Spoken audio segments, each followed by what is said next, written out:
I do a lot of mediations.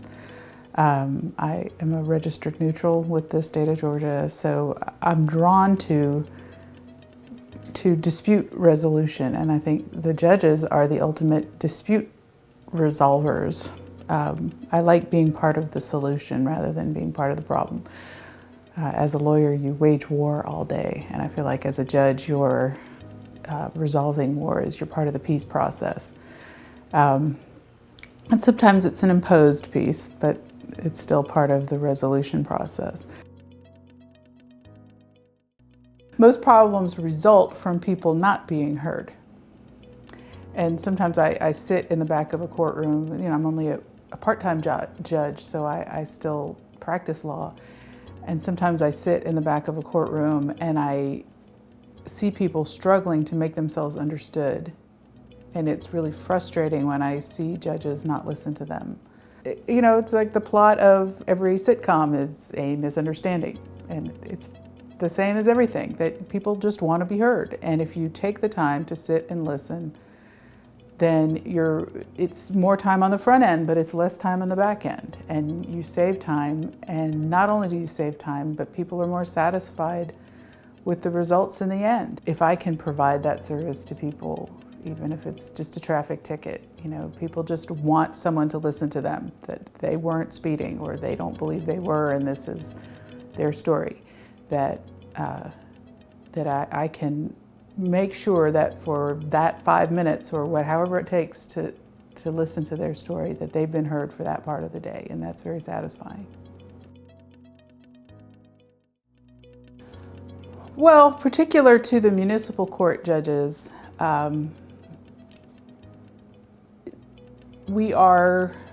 municipal court handles traffic tickets, it handles lower misdemeanors like shoplifting, possession of marijuana, criminal trespass, things like that. And a lot of times people don't take us seriously because it's that sort of charge. It's not murder, it's not high dollar civil suits and that kind of thing. But what we do is very important because most people never find themselves charged with murder. Most people never, thank God, you know, and most people never find themselves involved in $1 million lawsuit. And again, thank God. But most people at some point in their lives find themselves or someone they're close to having to deal with a traffic ticket. And you can take a step back and say it's no big deal, but it is a huge deal to a lot of people.